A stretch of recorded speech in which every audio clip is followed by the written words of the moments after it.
Hola, bienvenidos al módulo del Sistema Internacional de Justicia. Mi nombre es Ezequiel Monsalve y los estaré acompañando durante todo este recorrido. La justicia internacional comprende tanto los sistemas de protección internacional en derechos humanos como la justicia penal internacional. En su conjunto son los mecanismos universalmente reconocidos para obtener justicia y protección en violaciones a los derechos humanos. Pero primero, ¿qué son los derechos humanos? Los derechos humanos se pueden definir como garantías legalmente universales que corresponden a todos los seres humanos y que protegen al individuo o grupos frente a acciones u omisiones que afectan la dignidad humana. Los derechos humanos son el resultado de luchas sociales, son derechos históricos, nacen gradualmente y están en constante proceso de construcción y reconstrucción. No se consideran como una conquista definitiva y fungen como herramientas aptas para las denuncias en caso de quebrantamiento. Los derechos humanos se rigen por 5 principios normativos: la libertad, la igualdad, la dignidad, la justicia y el bien común. Por tanto, las características de los derechos humanos son: 1. Universales. Esto implica que todos los estados tienen el deber, independientemente de su sistema político y económico y cultural, de promover y proteger todos los derechos humanos y las libertades fundamentales. 2. Son inalienables. No deben suprimirse salvo en determinadas situaciones y según las debidas garantías procesales. Por ejemplo, se puede restringir el derecho a la libertad si un tribunal de justicia dictamina que una persona es culpable de haber cometido un delito. 3. Interdependientes e indivisibles. Son los derechos indivisibles, interrelacionados e interdependientes. El avance de uno facilita el avance de los demás. De la misma manera, la privación del derecho afecta negativamente a los demás. 4. Igualdad y no discriminación. El principio se aplica a todas las personas en relación a todos los derechos humanos y las libertades y prohíbe la discriminación sobre la base de una lista no exhaustiva de categorías tales como sexo, raza, color y así sucesivamente. El principio de no discriminación se completa con el principio de igualdad, como lo estipula el artículo 1 de la Declaración Universal de los Derechos Humanos. Todos los seres humanos nacen libres e iguales de dignidad y derechos. 5. Generan obligaciones. Los derechos humanos incluyen tanto derechos como obligaciones. Los estados asumen las obligaciones y los deberes en virtud del derecho internacional de respetar y proteger y garantizar los derechos humanos. Víctimas de violación de los derechos humanos. Se violan cuando el estado no asume esa obligación de respetar, proteger y garantizar el pleno goce y disfrute de esos derechos, por lo que en sentido estricto solo él puede violarlo. La nota característica de las violaciones a los derechos humanos es que éstas se cometen desde el poder público, gracias a los medios que éste pone a disposición a quienes lo ejercen. No todo abuso contra una persona ni toda forma de violencia social son técnicamente atentados contra los derechos humanos. Pueden ser crímenes, incluso gravísimos, pero si es la mera obra de particulares no será una violación a los derechos humanos. La noción de víctima bajo el derecho internacional se refiere a la parte lesionada. De conformidad con reglas generales de la responsabilidad internacional de los estados, la parte lesionada es aquella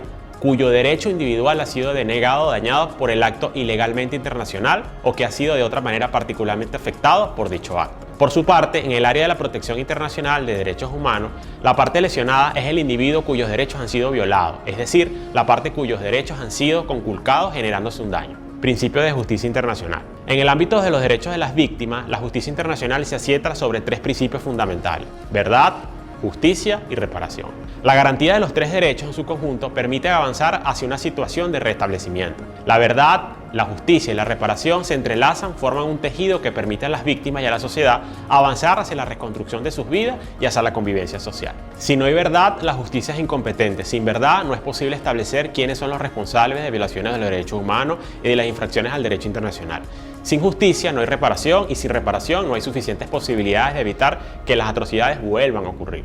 Derecho a la verdad. Es la versión que más se acerca a lo que ocurrió. Es lo que las víctimas saben acerca de lo que pasó. También es lo que las comunidades presenciaron y no han podido denunciar. Es lo que los responsables saben sobre lo que hicieron, pero sobre todo es el reconocimiento de la sociedad y las instituciones acerca de las violaciones cometidas, las víctimas perjudicadas por ellas y los responsables de las tareas que hemos hecho. ¿Qué implica el derecho a la verdad? La posibilidad de solicitar y recibir información del Estado acerca de los motivos de lo ocurrido, la causa de lo que originaron las violaciones, las circunstancias en que ocurrieron las atrocidades, los avances y resultados de las investigaciones, en el caso de desaparecidos, asesinatos, información sobre el lugar en que se encuentran y la identidad de los responsables. Por tanto, el derecho a la verdad implica que se debe conocer oficialmente esta verdad para que sea aceptada por la sociedad. Mecanismos para aplicar la verdad por parte de los estados. El Estado cuenta con múltiples mecanismos para hacer valer el derecho a la verdad. La principal herramienta son los procedimientos judiciales en los órganos de administración de justicia, a través de los juicios que logran establecer una verdad oficial basada en las pruebas. En estas situaciones es importante que los jueces sean independientes y que las víctimas puedan participar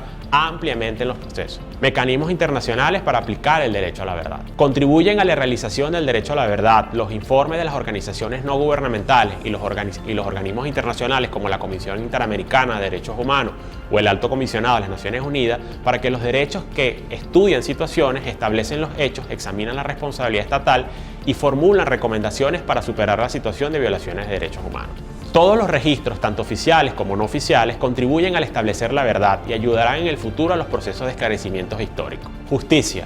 Justicia es lo que logran las víctimas cuando las autoridades investigan y sancionan a los responsables de las violaciones de los derechos humanos. Cuando no hay justicia hay impunidad y los asesinos y torturadores andan libres como si nada. La justicia se logra a través de las autoridades judiciales, los fiscales y jueces deben investigar todos los crímenes y averiguar qué pasó y quién cometió las violaciones. La justicia implica la aplicación de leyes que existen para proteger los derechos de las víctimas. Sin la aplicación de estas leyes no puede haber justicia. Los textos de las leyes son letras muertas y las autoridades no las usan para que efectivamente puedan investigar, juzgar y castigar a los responsables de las violaciones a los derechos humanos. La búsqueda de la justicia es un proceso individual o colectivo que pretenden que las violaciones sean reconocidas formalmente por los órganos de administración de justicia. La falta de justicia facilita las violaciones y violadores que sigan escondiendo y continúen actuando y causando daño. El Estado debe garantizar el funcionamiento judicial independiente y autónomo. Debe realizar investigaciones rápidas, imparciales, para establecer todas las violaciones, identificar y juzgar y sancionar a los responsables de las mismas. También debe ofrecer recursos judiciales efectivos para proteger a los derechos de las víctimas. Cuando las personas que buscan justicia hayan acudido primero a la justicia nacional y no hayan obtenido los resultados que buscan, los mecanismos internacionales también pueden entrar en funcionamiento si se consideran que el aparato nacional de justicia no ofrece garantías ni de independencia ni de efectividad. Reparación. La reparación es el conjunto de medidas que busca contribuir a devolver a la víctima en lo posible a la situación que estaba antes de que ocurrieran las violaciones. Aunque regresar a la misma situación es imposible, en muchos casos la reparación apunta a extender todas las garantías para llegar a recrear esa situación que existía antes de las violaciones. Mediante la reparación se establecen los derechos y se mejora la situación de las víctimas. La reparación también debe garantizar que las violaciones no se vuelvan a cometer en un futuro. A las víctimas, a sus familiares, a sus seres queridos, a sus dependientes y a las comunidades y las sociedades en las que cuentan o han ocurrido esas atrocidades. El Estado debe garantizar el derecho a la reparación mediante recursos efectivos a los cuales puedan acudir las víctimas sin obstáculos. El Estado también es responsable de la adopción y puesta en marcha de todas las medidas que se requieran para reparar los daños, particularmente la restitución y la protección de los derechos. La reparación material debe ser realizada por el responsable directo de la violación, pero tratándose de las violaciones de derechos humanos o de acuerdos de paz, el Estado debe investigar para garantizar y proteger los intereses y la integridad de las víctimas. Como puede apreciarse, existe una estrecha relación entre los principios internacionales de justicia y el sistema internacional de justicia, puesto que para obtener la verdad y la reparación se deben acudir a estas instancias internacionales. Estas instancias generalmente son residuales y complementarias al sistema de justicia y protección interna, es decir, entran en funcionamiento cuando el Estado no protege o no castiga a quienes violan los derechos humanos. Hay distintos tipos de organismos internacionales de aplicabilidad en Venezuela que pueden hacer justicia en casos de violaciones de derechos humanos y crímenes internacionales. Por tanto, en casos de violaciones de derechos humanos cometidos en Venezuela, puede perseguirse la responsabilidad del Estado acudiendo 1. Al Sistema Interamericano de Derechos Humanos o 2. al Sistema Universal de Derechos Humanos. El primero a través de órganos como la Comisión Interamericana de Derechos Humanos y el segundo por medio del Comité de Derechos Humanos de la ONU. Un caso que se lleve ante la Comisión Interamericana puede pasar luego a la Corte Interamericana de Derechos Humanos. Estos organismos son muy importantes en la protección a los derechos e intentan garantizar un acceso amplio a las víctimas. En casos de crímenes internacionales, la posibilidad de llevar a los criminales a responder personalmente por sus actos ante la Corte Penal Internacional es una alternativa creada desde 1998 con la aprobación del tratado que le dio origen. En relación con Venezuela, la Corte puede conocer de casos de genocidios y crímenes de lesa humanidad que hayan ocurrido a partir del 1 de julio del año 2002. Lo importante es tener en cuenta que la Corte Penal Internacional juzga a personas y no a los estados. Esta Corte asume de casos muy extraordinarios y lo hacen cuando consideran que la justicia nacional ha fracasado. Hemos llegado al final de esta primera sesión. En las siguientes sesiones vamos a evaluar los organismos internacionales de protección de derechos humanos y la Corte Penal Internacional. Así que los espero.